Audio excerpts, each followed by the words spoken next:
Selamat datang kembali di pembahasan kita. Nah, kali ini kita mau bedah bab 11 dari The 5 Second Rule-nya Mel Robbins. Fokusnya spesifik banget soal menghentikan kebiasaan menunda-nunda. Yang menurut saya menarik di sini tuh sumber ini bilang kalau menunda itu seringkali bukan cuma males, tapi lebih ke apa ya, cara kita ngatasin stres. Kita coba kupas ya. Iya, betul sekali. Seringnya kan kita mikir, wah saya kurang disiplin nih, gitu kan. Padahal, bisa jadi ada pemicu psikologis yang lebih dalam. Memahami ini ya, itu udah langkah awal banget buat ngatasinya. Oke, nah di buku ini dibedain nih, ada 2 jenis prokrastinasi. Pertama, ada yang namanya prokrastinasi produktif. Ah, yang itu ya? Iya, yang ini katanya malah bisa bagus, terutama buat proyek kreatif.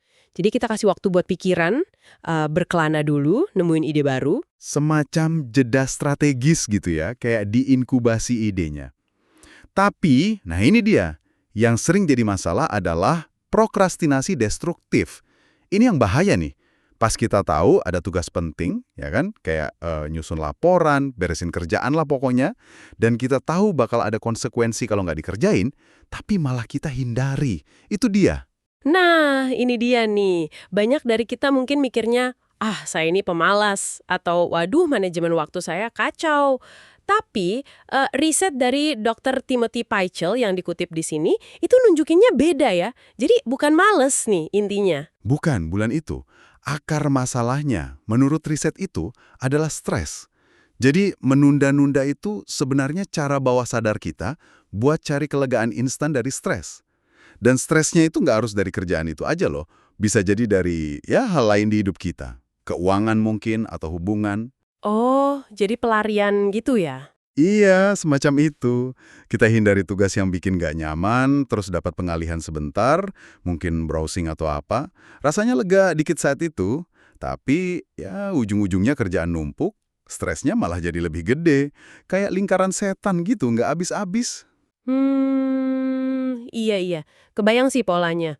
Untungnya buku ini nggak cuma ngasih tahu masalahnya, tapi juga nawarin solusi. Ada 3 langkah praktis katanya. Langkah pertama ini agak, gimana ya, bikin kaget dikit sih buat saya. Yang mana tuh? Oh, yang maafkan diri sendiri ya? Iya, itu. Emang kedengerannya agak aneh ya? Kayak ngasih izin buat nunda lagi. Tapi riset Dr. Pychyl itu justru nunjukin sebaliknya. Orang yang bisa maafin dirinya sendiri karena udah nunda di masa lalu, dia malah cenderung nggak akan nunda lagi di kesempatan berikutnya. Oh, jadi kalau kita terlalu keras sama diri sendiri malah. Malah nambah stres.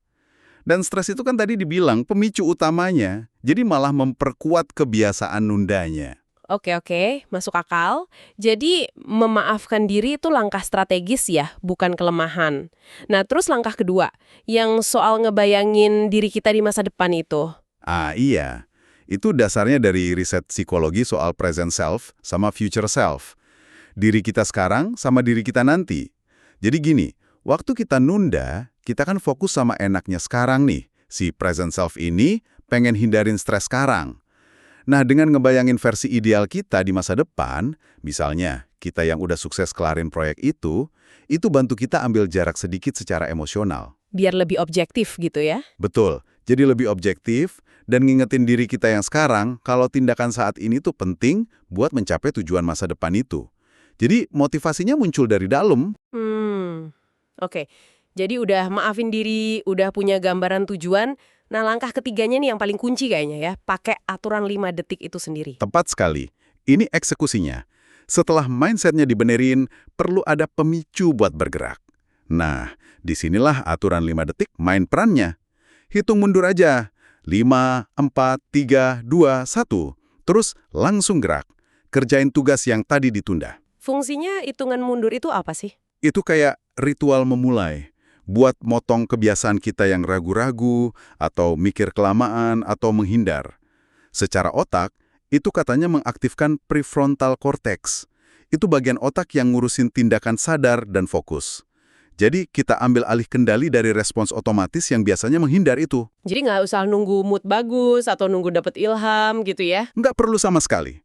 Kuncinya itu mulai aja, sekecil apapun. Pakai 5, 4, 3, 2, 1 itu buat maksa diri gerak. Walaupun cuma buat, katakanlah 15 menit. Tunjukin kalau kemajuan sekecil apapun pada tugas yang penting buat kita, itu bisa naikin mood dan motivasi kita secara signifikan loh. Ditambah lagi, otak kita itu kan cenderung kepikiran terus sama tugas yang belum selesai. Efek Zeigarnik namanya. Jadi, sekedar memulai aja itu udah kayak nanam benih di pikiran buat pengen nyelesain. Oke, jadi kalau kita rangkum nih ya, pertama, sadari dulu kalau nunda itu seringnya sinyal stres, bukan berarti kita pemalas. Terus, ada 3 langkah, maafkan diri sendiri buat mutus siklus stresnya. Iya, Kedua, bayangin tujuan akhir kita, diri kita di masa depan, buat motivasi. Dan yang ketiga, paling penting, pakai hitungan 5, 4, 3, 2, 1 buat mulai aja. Nggak usah mikir panjang, langsung gerak. betul banget. Tindakan fisik itu yang mutus siklus mentalnya. Tiap kali kita pakai aturan 5 detik itu, dan beneran bergerak, kita kayak buktiin ke diri sendiri, gue bisa kok ngendaliin tindakan gue. Jadi kontrolnya balik lagi ke kita, bukan ke perasaan enggan atau stres sesaat itu. Nah, sebagai penutup nih, kita mau kasih tantangan kecil buat Anda yang lagi dengerin. Coba deh pikirin, satu aja tugas, sekecil apapun nggak apa-apa, yang udah lama Anda tunda. Mungkin karena rasanya berat, atau bikin nggak nyaman. Bisa nggak coba sekarang, pakai hitungan 5, 4, 3, 2, 1 itu, terus langsung kerjain? Yah, 5 atau 10 menit aja dulu. Gimana? Dicoba aja, siapa tahu berhasil. Oke, sampai jumpa di pembahasan kita selanjutnya ya.